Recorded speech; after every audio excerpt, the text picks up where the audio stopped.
ask you a question with almost 8 to 10 marks you can take. That much important is this. Okay, 8 to 10 marks. And when you are talking about the financial instruments, it is somewhat little bit different way. See, we are not talking about, first we will talk about IFRS 9, then we will talk about IFRS 7, then we will talk about IAS 32. Sequence will change. Okay, so you will say that why we are starting with 7, 9. It's the here it is we are talking in terms of financial instruments. Okay, we are talking about the financial instruments. We are taking into consideration the disclosure aspect. Okay, we are talking about disclosure, and we are talking about the how it is going to from accounting point of view.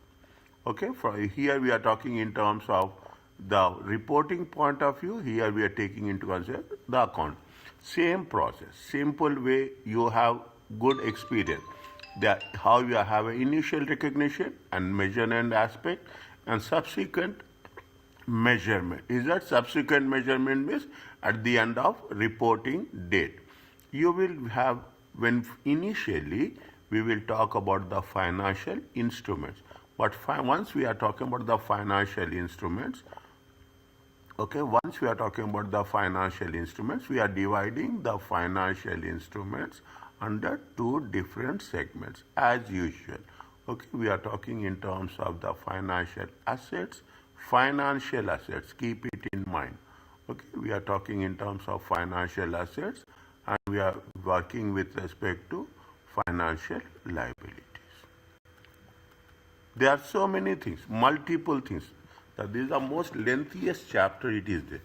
Is it? And when if there is a first we are talking in terms of the initial recognition, measurement, we are talking about subsequent measurement, we are talking when we are going to sell it off, when you are going to pay off loan, okay, when you have going to be disposal, okay, when it is a disposal. When it is a disposal, definitely we have what we have to do, we have to de-recognize, okay, we have to de-recognize, okay, whenever you are going to repay it, okay, repaid it, we have to de-recognize it. What is the reclassification? Reclassification is very important. What we are doing, it applies in both the cases, okay, it applies in both the cases. In terms of what? In terms of reclassification. What is the reclassification? Reclassification is nothing but how we are classifying as a current asset or a non-current asset. Here non-current assets and non-current assets. We are very much focused on the investments. Is that we are very much focused. We will very much focus on investment in terms of long term. You will have you as a firm, your company will have the investments for long term and you will have investments for the short term. This is one area will be tested in the examination. Where here also, when we are talking about the reclassification, we will talking about what we are taking into consideration the liabilities. Okay, liabilities. Liabilities also very simple. What is in terms of non-current liabilities and in terms of current liabilities. Okay. Now, when we say it is there, very simple. This is where it will be tested. Okay. What is the situation? I am taking little bit time here. Is that what is the situation? You have taken a loan. Okay. You have taken, and it is happening. You are issuing the bonds, or you have taken the loan, or you have made an investment. Okay. You have made an investment for, you take a loan for 5 years. How much you have taken? You have taken a loan of 5 years for how much? Take 5,000. Now, every year you are paying 1,000 as a loan. Okay? Every year you are paying 1,000 as a loan. When you pay 1,000 as a loan, 1, 2, 3, 4 and 5. Okay? Now, what will happen? How much is the current liability and how much is the non-current liability? In the first year, current liability will be 1,000, non-current liability will be 4,000. In the second year, current liability will be always 1,000. The non-current liability will decrease. Okay, current liability will be 1,000, non-current liability will be 2,000. Current liability will be 1,000, non-current liability will be 1,000 because you are paying off. And in the end, you will have only current liability, you will not have any non-current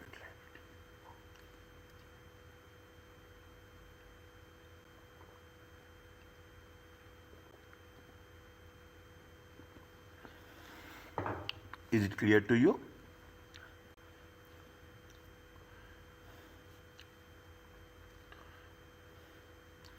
Yes, sir. Okay. Yeah, it's clear. Okay, this is what we are. This is the simple way. This is the technique. We have to make sure how much you are giving for current liability and non-current liability. Okay, that is the reclassification. Okay, now reclassification and now if it is reclassification, how you are going to convert it? First thing. Now, what are the another? This is the first part. Okay, this is the first part. The second part is you are talking about the derivatives of financial instruments. It is not difficult at all, okay? But people will think it is a derivatives or something, hedging is there, how you are going to cover the hedging. Here, the derivatives are very different. Accounting perspective, derivatives understanding is different. Financial management perspective, the understanding of that. Here we are talking in terms of how accounting is done. Okay, we will cover this. We have embedded derivatives, which is having multiple characteristics. We will cover this. Next, we have what is the criteria for hedge accounting. Okay, there are two types of hedge. One is fair value hedge, one is cash flow hedge. This is a completely different segment. Okay, this is a completely different segment. And what is the now? We will cover this. We have an impairment of financial instruments. Okay, impairment. What will happen? You have invested in equity. Okay, you have invested in equity shares. When you have invested in equity, subsequently, what will happen? The equity value will increase or decrease. If the value of equity investments is decreasing, then we have to know how we are going to work with financial instruments as per IAS 36. Okay, the implication of a significant increase in the credit risk is in terms of how it is going to be applied, whether it is going to be repaid, whether it is not going to be repaid. You have made the investments in one of the financial instruments. How it will be worked out in the end. The last discussed and apply the treatment of purchase or originated credit impaired financial assets. Means what will happen? People are very much interested. Is that what they say? The people will take in terms of people will make investments. Okay, what they will do? They will buy SIC units. Okay, they will buy SIC units, and what they will do? They will turn around. Okay, they will turn around into profitable units. Okay, how we are going to work it out? Okay, this is the main concept of that. Okay, this is the main concept. Little bit lengthy chapter, but there is almost 9 to 10 marks. Are you clear about this? Is it okay? Now, be very free. Okay, just introduction, classification, recognition and measurement, what are impairment of the financial assets. The next part, we are talking about the derivatives, hedge accounting and disclosure of financial instruments. These are very interesting also. Very interesting and very important. Now coming back to this, when we are taking into consideration some of the contents were examined in FR, you inquire is the same thing. It will be something more complex. It is not complex, but they are at a higher level. Now, wherever it is there, I will just go little bit quick, and I will ask you to read because that makes already you have a good awareness of the subject, it can be understood. If any contract, if we are talking about the any instrument means either it is in terms of liability or in terms of asset, that gives rise to a financial asset to one entity, and the financial for one it is for one entity it will be an asset, and for another entity it is a liability, as simple as that. Or we are talking in terms of equity instrument, is that you will have a cash, you will asset, okay, cash, equity, you have invested equity, is that a contractual right to receive, it is a receivables, okay, a contractual right to receive cash of financial asset, it is more or less it is a receivables. Receivables is also a financial instrument. Wherever in the examination, if you are mentioning receivables related concept, make it a point, put as a IFRS 9 financial instrument. A contractual right to exchange instruments with another entity under potentially favorable to the entity. Yeah, under sale, is sales, you are converting sales to receivables to cash. Okay, a non-derivative contract with the entity is obliged to receive variable number of own equity instruments. Is a non-derivative contract. What is the derivative? First, you have derivatives. You are deriving a value of the asset, underlying asset. Okay, derivative is nothing but you are deriving a value of an underlying asset. A non-derivative is a simple one. Is that most of the time what will happen? You will have the convertibles. Okay, you are having a convertible bonds. Is it convertible bonds? You are converting the bonds into equity. Okay, you are converting the bonds to the equity. In that case, we are going to make how it is going to be obliged, accepted.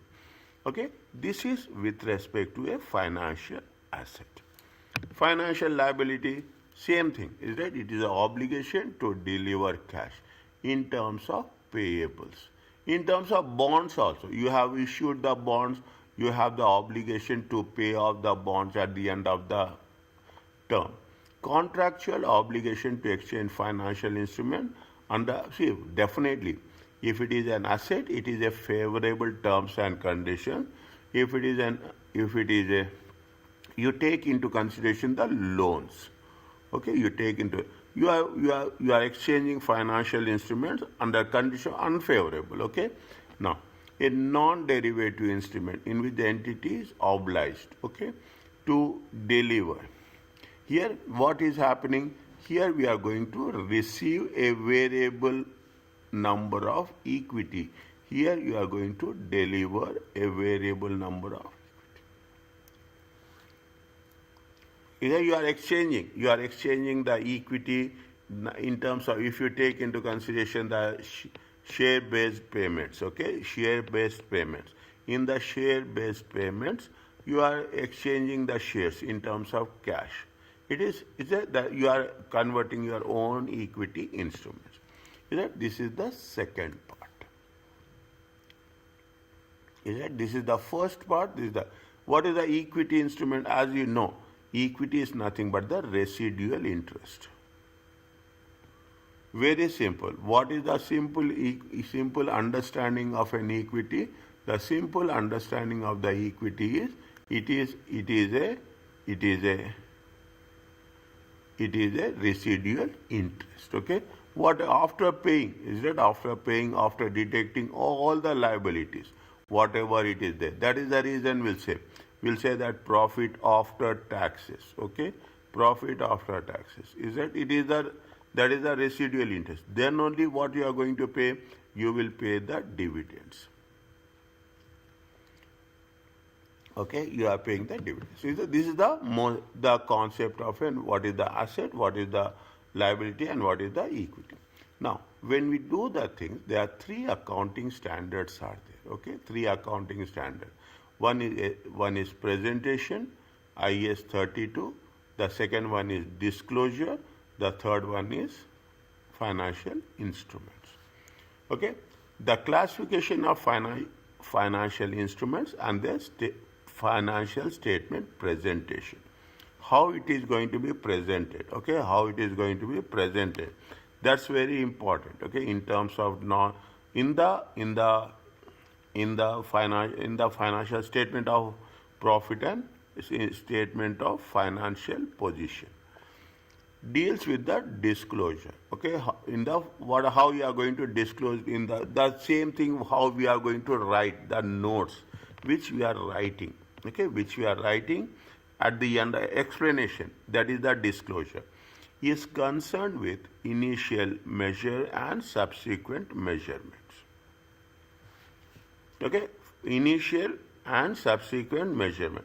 IFRS 9 with the initial and subsequent measurement, IAS 32 with respect to presentation, and IAS 7 is with respect to disclosure. These are the only standard that is relevant for us in this context. Okay, in this context. Very, very specifically. Is it right? Now, are you clear about this? At the end of every page, I will take your confirmation before going to the next page. Is it clear to you? Yes, sir. Okay? Now, what they say? Yeah, it's clear. Yeah.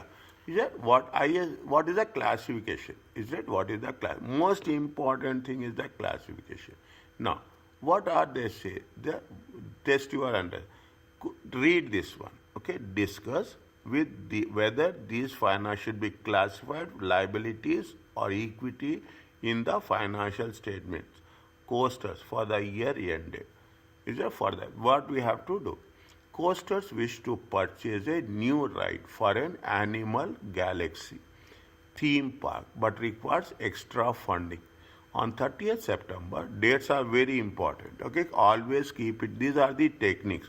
The moment you will come across in the examination, highlight the date. What is required in the question? First, what is the question?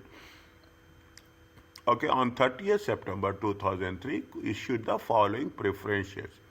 Is it? Now, read this one.